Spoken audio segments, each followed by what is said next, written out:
Fala, torcedor do Verdão, mais um vídeo aqui no canal JP Palmeiras para trazer as últimas informações do nosso Verdão, galera. Estou trazendo aqui para vocês o Tá na Área do Sport TV, já falando sobre o jogo do Verdão contra o Flamengo neste domingo, às 16 horas. Confronto aí que pode ser muito favorável para o Verdão se conseguir uma vitória em casa. Palmeiras pode abrir 7 pontos de vantagem para o Flamengo, galera. Fica aí até o final do vídeo e não se esqueça de deixar aquele like, beleza?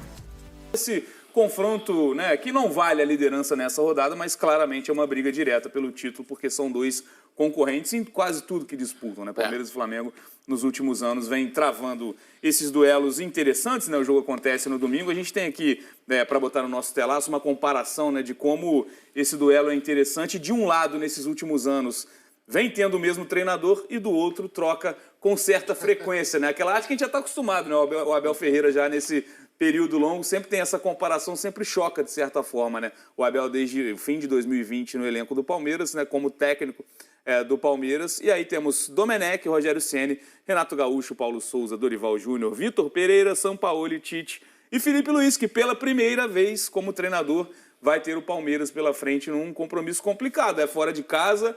E como vem forte o Palmeiras, né? Pós-Paulistão, né, Coutinho? A gente tem inclusive os números, né, dos dois times depois dos estaduais. Claro, o Flamengo foi campeão, o Carioca, o Palmeiras perdeu a decisão do Paulista para o Corinthians. Mas como essa sequência pós-estadual do Palmeiras, né, contando Libertadores, Campeonato Brasileiro, como vem chamando a atenção, como o Abel Ferreira vem, até quando precisa trocar peças, né, vem tendo resultados importantes. Missão complicada para o Felipe, que tem alguns desfalques, falaremos mais sobre isso daqui a pouquinho, com a presença dos nossos setoristas. Não, com certeza. O Palmeiras hoje é o time mais regular do país, né? Nem sempre faz grandes jogos, mas sempre faz jogos muito competitivos. Jogos em que, às vezes, não precisa de tanto para vencer, né? Vários jogos o Palmeiras não criou tanto assim e acabou vencendo, mas quase sempre muito seguro defensivamente. É difícil fazer gol no Palmeiras, é difícil criar tantas chances contra o Palmeiras. O que, pro lado do Flamengo nesse duelo, deixa uma pulga atrás da orelha, né? Porque o Flamengo talvez seja o time do país que mais consiga ter volume ofensivo, que mais consiga chegar à área adversária, que mais consiga envolver o adversário.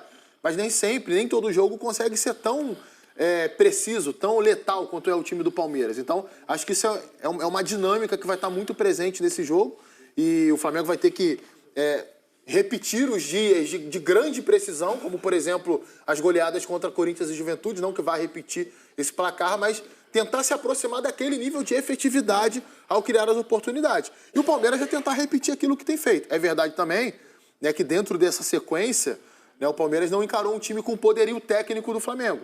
E o Flamengo, sempre que tem jogado recentemente com o Palmeiras, ele tem pelo menos em um tempo das partidas dentro do Allianz Parque conseguido se sobressair. Exceção feita aquele jogo da Copa do Brasil do ano passado, que ali o Palmeiras pressionou muito o Flamengo, poderia até ter vencido por um placar maior. Mas jogos do Campeonato Brasileiro têm sido, dentro do Allianz Parque, têm sido muito disputados, né? Quase sempre terminam empatados entre Palmeiras e Flamengo. Então, é um confronto que chama muita atenção por si só. E a gente torce que tenha um nível um pouco melhor do que os recentes clássicos entre essas equipes que aconteceram em São Paulo. Os últimos jogos... ano passado foi duro de ver. Foi duro de ver. Foi um jogo muito amarrado, né? Um jogo muito...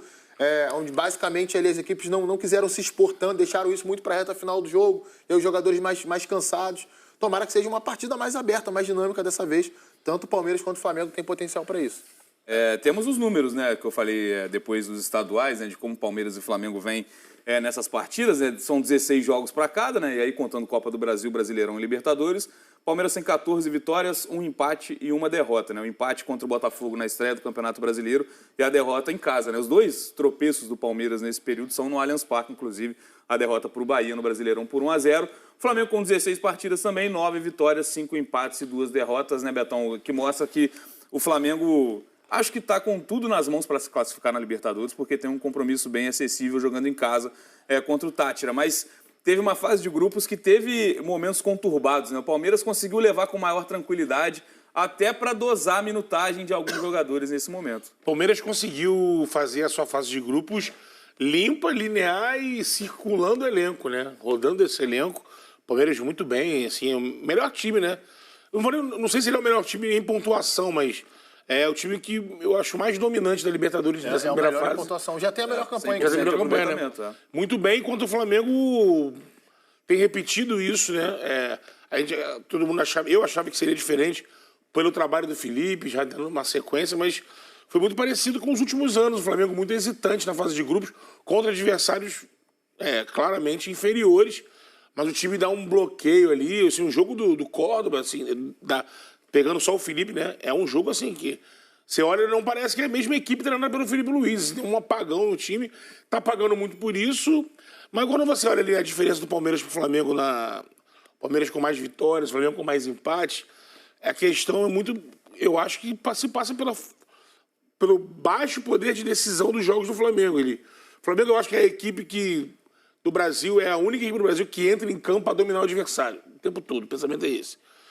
Só que, assim, você tem uma estratégia de subir linha, abafar e matar o jogo para você depois dosar esse jogo. Então, o Flamengo cria para fazer 3-0 e não é sempre como foi contra o Botafogo, que acho que é o ideal do Felipe. 10 minutos já tá 3-0, aí depois você administra o jogo. O Flamengo às vezes faz isso, não consegue fazer o gol e estica muito essa intensidade, né, do time para poder buscar. Isso tem sido um problema. O Flamengo ele precisa resolver isso. O Pedro voltou, que era grande retorno para a questão ofensiva, mas como foi uma volta inesperada, acima de qualquer expectativa, ele está cumprindo o seu processo ali, né? Então ainda não é o Pedro. Já fez alguns gols e tudo mais, mas ainda não é o Pedro. Ainda não está aquela garantia de transformar o volume do Flamengo em gols num número muito acentuado. E outros jogadores também, os pontas Michael, Cebolinha, Luiz Araújo, não estão entregando os gols que poderiam entregar. Então isso tem trabalhado o Flamengo na hora de transformar esse domínio dele em vitórias. E aí você vê ele. E o Palmeiras está muito certinho, né? O Palmeiras, pelo contrário, o Palmeiras, de uma forma direta, sem um jogo muito vistoso, mas vai lá. É muito lógico, agressivo, né? Muito agressivo. Lógico que tem jogo vistoso. Cai no pé do Estevão, sai jogadas maravilhosas. Mas é um time que está conseguindo matar os seus jogos mais rápido do que o Flamengo. O Flamengo tem o melhor ataque da competição com 17 gols marcados, tem um saldo muito superior ao Palmeiras, né? E é um dos critérios de desempate. Tem um Arrascaeta iluminado, né? E quando a coisa flui mesmo naquele jogo, né? Tem goleada, 6-0, Juventude 4-0 no Corinthians. E o Uruguai volta, né? Importante. É isso. E o Arrascaeta volta. Exatamente. O jogo do Tite do ano passado, que vocês citaram, foi um jogo onde o Tite apanhou muito, porque nesse momento, se eu não me engano, era nesse momento também, assim, meio ainda do campeonato, o Flamengo era líder e teve esse jogo do Palmeiras e ele poupou, né? Foi logo nas primeiras rodadas, se eu não estou enganado, foi a primeira rodada do campeonato? Primeira acho que não, mas foi bem no começo. Foi bem no começo. Foi antes do que está sendo agora. Sim, sim. Não foi a 9ª rodada, não foi a 10ª rodada, foi antes da 10ª rodada. E ele poderia ter feito um juiz, porque foi com o time reserva e criou chance e tudo mais. Foi aquele jogo muito duro. Todo mundo falou, pô, se fosse com a força máxima, de repente conseguiria a vitória, né? Para a gente falar mais sobre os times que estarão em campo neste domingo, né, tentar projetar as escalações, vou colocar no papo então os setoristas de Palmeiras e Flamengo aqui no nosso telaço, participando do Tá Na Área nessa sexta-feira, Thiago Ferri e Letícia Marques, amigos muito bem-vindos, começando pelo time da casa. Ferri, boa noite para você. O Palmeiras que chega embalado por esse 3-0, né, no único confronto de Série A que a gente teve nessa fase da Copa do Brasil, e por esses números que a gente mostrou agora, né? Tem uma tranquilidade para jogar esse confronto direto e pode, claro, ampliar essa vantagem na liderança. Tudo bem, cara? Fala, Bené, Coutinho, Betão, todo mundo que está acompanhando Tá Na Área. O Palmeiras vem numa sequência, né? Vocês citaram aí depois do Campeonato Paulista, né?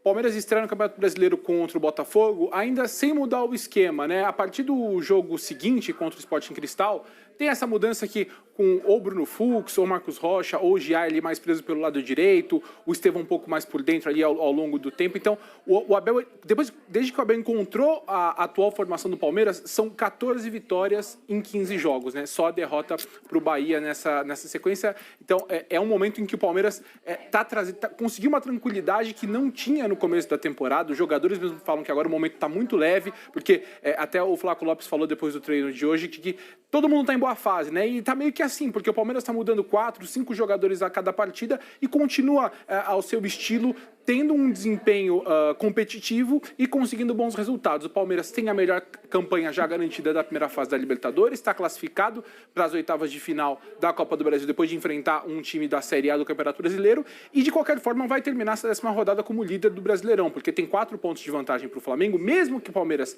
seja derrotado para o Flamengo, vai garantir a liderança por mais uma rodada. Mas aí acho que entra um pouco do que a gente está falando sobre esse momento. Esse jogo com o Flamengo não define nada, obviamente, do campeonato, porque é só 10ª rodada, mas ele é importante porque o Palmeiras ele vem de uma temporada em que a gente falava muito da dificuldade do Palmeiras em conseguir resultados contra adversários diretos e tá, querendo ou não, com a Copa do Mundo de Clubes batendo a porta, né? O Palmeiras está a 3 jogos de ir para os Estados Unidos, assim como o Flamengo, né? Então, tem, obviamente, essa questão, essa resposta, pensando também nesse momento de afirmação do Campeonato Brasileiro, mas manter esse céu de brigadeiro que o Palmeiras está vivendo nesse momento, com uma viagem, com uma competição tão importante, batendo a porta aí na academia de futebol. Esses destaques, né, Coutinho? Quando a gente fala que espera um confronto bem jogado, de um jogo bonito, passa muito por esses 2 caras que a gente cita toda vez que vai falar de Flamengo e Palmeiras. Arrascaeta do lado do Flamengo e o Estevão do lado do Palmeiras.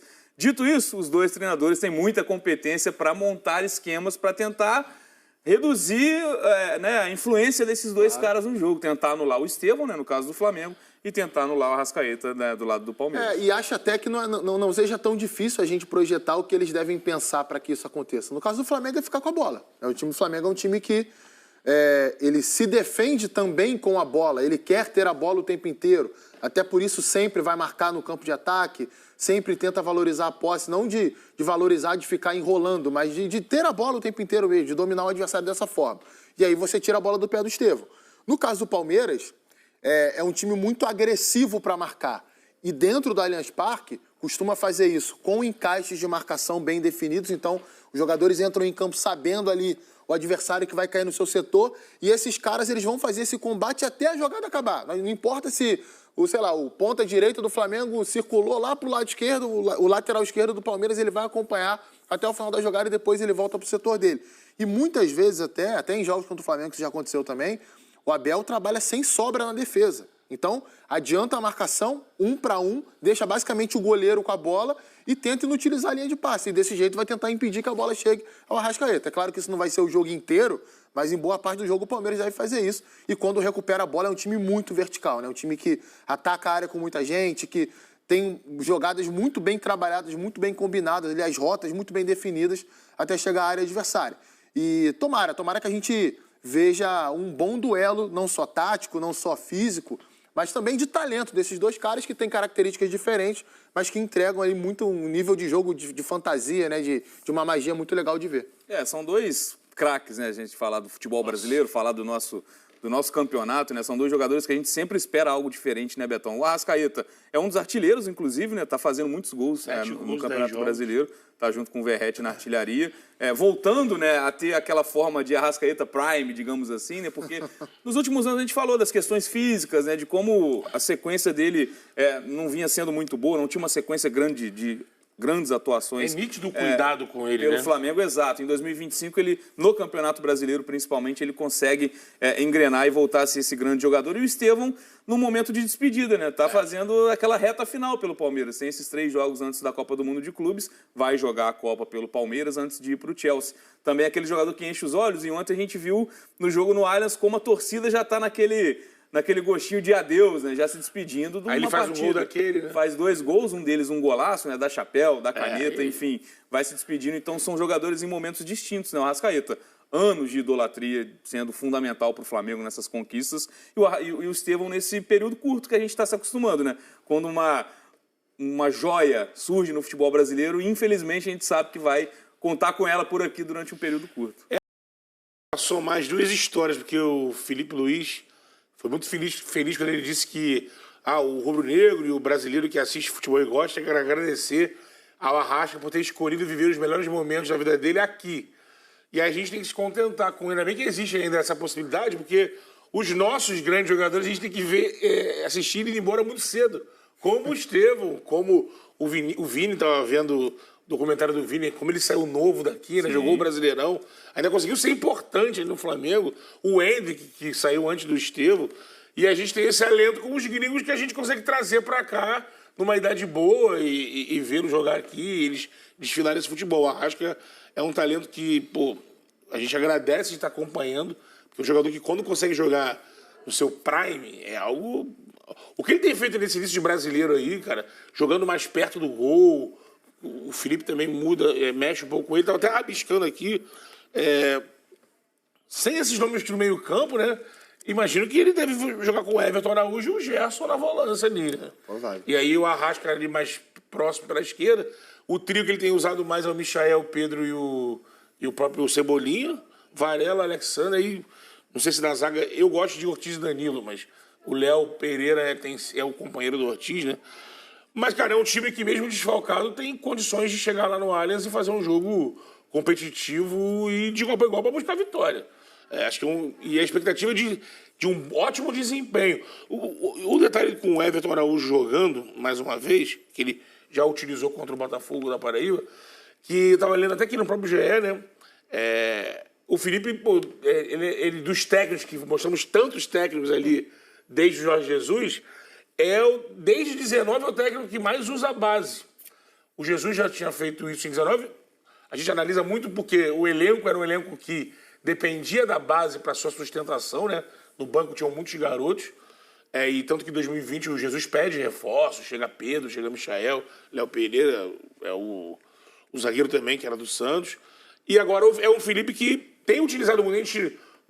Lógico, o Wesley é um titular da base, acho que é o único titular da base, né, sendo garoto, mas a quantidade de meninos que participam, né, que tem jogado, Joshua, que é um menino de 17 anos, fez gol no jogo de ida contra o Botafogo, o Matheus Gonçalves, Lohan, estão sempre ali, o Alacian fez 4 gols no estadual. Então é interessante também esse lado que o Felipe vai mostrando, por ter vindo do Sub-17, do Sub-20, de aproveitar esses meninos que não só aparecem para ser vendido, mas utilizados também no time de cima. Falando do lado do Palmeiras, né, das baixas, né, Richard Rios está suspenso, até esperava-se que ontem ele começasse jogando por conta disso, mas o Abel preferiu começar com o Lucas Evangelista, que é o substituto, né, imediato nesse papel de segundo homem do meio-campo, e o Felipe Anderson saiu muito cedo também. E complementando sobre o jogo de ontem, Veiga também não foi relacionado, Alan também, são jogadores que estarão à disposição para esse jogo no Allianz?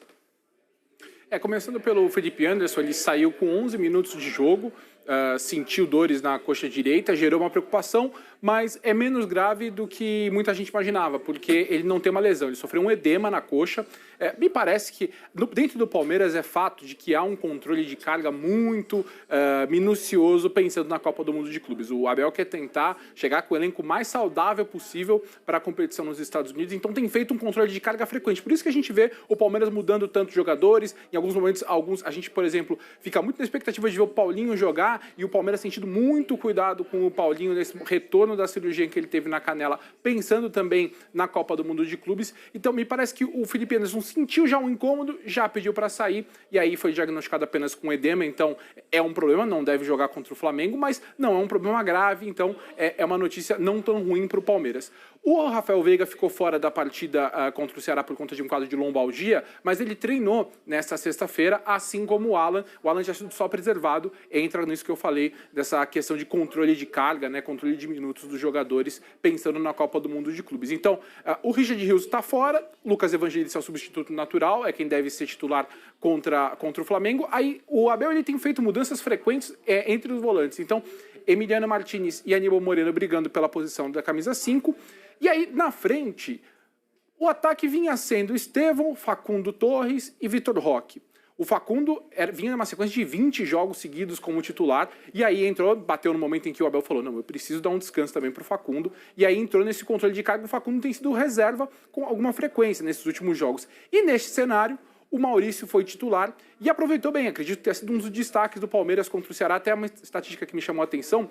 O Maurício foi o líder em passes certos no jogo. E essa estatística ela chama um pouco a atenção porque no Palmeiras, muitas vezes, quem inicia jogadas pelo lado direito, seja Marcos Rocha, seja o Giai, às vezes o Bruno Fux, mas enfim, quem faz a saída de 3 do Palmeiras pelo lado direito costuma ser o líder em passes certos no jogo. E dessa vez foi o Maurício. Então, assim, estava em todo o campo o tempo inteiro, buscou muito o jogo e ele tem aproveitado esse momento agora agora, ele já tinha feito gol na rodada passada contra o Bragantino, fez um bom jogo contra o Ceará. Então, ele pode ser um cara que pode fazer o Palmeiras mudar um pouco o estilo, porque ele tem jogado pelo lado direito e a gente viu em parte da partida contra o Ceará o Estevão passar pelo lado esquerdo. Até a jogada do segundo gol, a bonita jogada do segundo gol, o Estevão tá pelo lado esquerdo. É verdade que ele tem liberdade para se movimentar, fez jogadas também pelo lado direito, como no lance do pênalti, mas ele, em alguns momentos, ele fica mais pelo lado esquerdo, tendo o Maurício. Então, há essa possibilidade de mudança, mas acho que é uma equipe, essa deve ser uma equipe com menos, eu aposto, uma equipe com menos trocas por conta da importância do jogo com o Flamengo e o fato de que a próxima partida contra o Sporting Cristal no Allianz Parque, entre aspas, não vale muita coisa, porque o Palmeiras já está classificado com a melhor campanha na Libertadores. Então, se o Abel, nesse caso, quiser colocar uma equipe inteira à reserva, até se ele entender que é necessário por conta do controle de carga, ele pode fazer. Então, eu desenho o Palmeiras dessa forma. E aí a dúvida, sem o Felipe Anderson, se ele colocaria o Alan, que vem sendo o substituto natural do Felipe Anderson nessa função ala pelo lado direito, ou até o Mike, que foi quem entrou no jogo contra o Ceará e acredito que fez um bom jogo como ala mesmo, chegando muito à linha de fundo, ajudando ali o Giai na marcação quando o Palmeiras não tinha bola. Então, nesse quebra-cabeças aí do Palmeiras, eu imagino uma equipe com menos mudanças, mas com alguns ajustes ainda a serem feitos que vão ser definidos depois do treino deste sábado. E aí, o Abel, a gente sempre destaca as boas opções que o Abel tem e o Ferri trouxe pra gente o quanto ele tem de esse leque aberto de características diferentes. Mas aí chama atenção esse retorno do Maurício. O Maurício, no início da temporada, vem sendo muito importante para o Palmeiras. Talvez seja um jogador que ganhe umas peças ali, um espaço a mais nessa fila, brigando por titularidade, porque a gente pode imaginar um retorno do Facundo. Estava jogando, né, o incansável Facundo, jogando pelo lado esquerdo. E aí o Palmeiras encaixou muito bem com o Estevão e o Felipe Anderson. Talvez seja o Maurício, esse jogador, para entrar no lugar do Felipe Anderson, que não está à disposição. Acha uma boa, talvez, o Alan, que é um garoto ainda, também está entrando aos poucos nesse time. Fosse você o Abel Ferreira, Coutinho, o que você faria? Que responsabilidade, mas eu utilizaria o Maurício sem dúvida, né? Isso que o Ferri trouxe, esse dado é muito relevante, porque geralmente o jogador que mais acerta passe no time, ele joga numa região menos congestionada, né? Ele citou bem ali o jogador que joga à direita da saída de três do Palmeiras, né? Giai, Marcos Rocha, Bruno Fux já fez essa função também. Lá atrás era o Luan, que fazia muito. Por que geralmente é o cara que mais acerta passe? Porque ele tem menos pressão do adversário. Então ele consegue ter mais tempo para dominar, olhar, menos pressionado para encaixar o passe correto. Na região que o Maurício joga, principalmente nesse jogo contra o Ceará, que foi um jogo muito pegado, de uma marcação muito forte dos dois lados, é complicadíssimo você terminar uma partida sendo o recordista de passes certos. Então, é muito relevante. Acho que não só por isso, mas pelas participações que ele teve, não apenas em passe, movimentação, as combinações que fez com o Estevão. Tem uma jogada linda no primeiro tempo, que o Estevão dá um chapeuzinho no Fernando Sobral, faz uma tabela com ele. Sim. E a devolução do Maurício é muito boa, né? Porque é uma bola que vem forte, ele dá um tapa, que ele tira a velocidade da bola e deixa o Estevão na cara do gol. O Estevão acaba perdendo o gol. E é um jogador que, dentro daquilo que o Abel pede, para esse meia central, dos movimentos que ele faz, de entregar a dinâmica, da participação sem bola também no momento defensivo, talvez seja o cara que melhor se enquadre naquilo que o Abel ache como mais razoável. Então, acho que ele vai ter sequência sim. E a expectativa fica se vai haver ou não uma troca de esquema. Nos últimos jogos, o Palmeiras estava defendendo bastante com linha de 5 também. Em vários momentos, o Giai defendia como zagueiro e o Felipe Anderson como um ala direito. É claro que sem o Felipe Anderson, se o Estevão voltar ao lado direito, não tem como defender assim. O Estevão não pode defender como um ala direito. Ele pode até encaixar lá no lateral esquerdo adversário, no lateral esquerdo do Flamengo, mas ele não pode baixar tanto, porque senão você tira muito ele de uma região do campo quando o Palmeiras recupera a bola e que ele é importante. Então, acho que fica muito essa expectativa. E tem um outro detalhe também. Claro que o Richard Rios vai fazer muita falta, né? Ele é um jogador que a capacidade que ele tem de infiltração, de chegada à área, de vencer duelo ali no campo rival é muito grande. É superior até a do Lucas Evangelista, que também é muito bom jogador, mas tem outra característica. Mas eu tô querendo entender o que ele vai fazer no centro do ataque. Porque o Flávio Lopes tem entrado bem nos jogos. Feito gols, né? Ele é um jogador até que, na hora do Palmeiras pressionar, ocupar a área, ele tem conseguido se sair melhor do que o Vitor Roque nesse sentido, porque o Vitor Roque não é exatamente esse 9 ali fixo na área. E o Vitor, ele decidiu 3 jogos para o Palmeiras, mas voltou a ter uma queda de produção depois. Que é normal, é natural. Mas isso pode acarretar, talvez, numa perda de espaço para o Flávio Lopes nessa partida. Sem dúvida, são escalações que deixam a gente curioso, né? Antes da partida a gente já vai atualizando. Ter essas opções. São muitas assim. opções, nem ter todos. treinador vendo isso falando assim, pô, que inveja. Quem me dera ter isso Olha tudo. pro banco e você é com vocês mesmo. É isso, então, 1 hora antes do jogo a gente fica sabendo as estratégias, ou nem isso, né? A gente fica sabendo os 11 que vão entrar em campo por Palmeiras e Flamengo. Ferre e Letícia, muito obrigado pela participação de vocês. É um bom fim de semana, que tenhamos um bom jogo no Allianz Parque entre Palmeiras e Flamengo. Se a gente está falando de rodada do Campeonato Brasileiro, toda rodada aqui no Tá Na Área a gente tem o Favoritismos Bet Nacional com números curiosos. Então é isso, torcedor do Verdão. Valeu por chegar até aqui no final do vídeo. Não se esqueça de deixar aquele like, beleza? Se você ainda não for inscrito aqui no canal, já se inscreva. Ative o sininho de notificação para não perder nada que eu posto aqui no canal. Falou e até mais!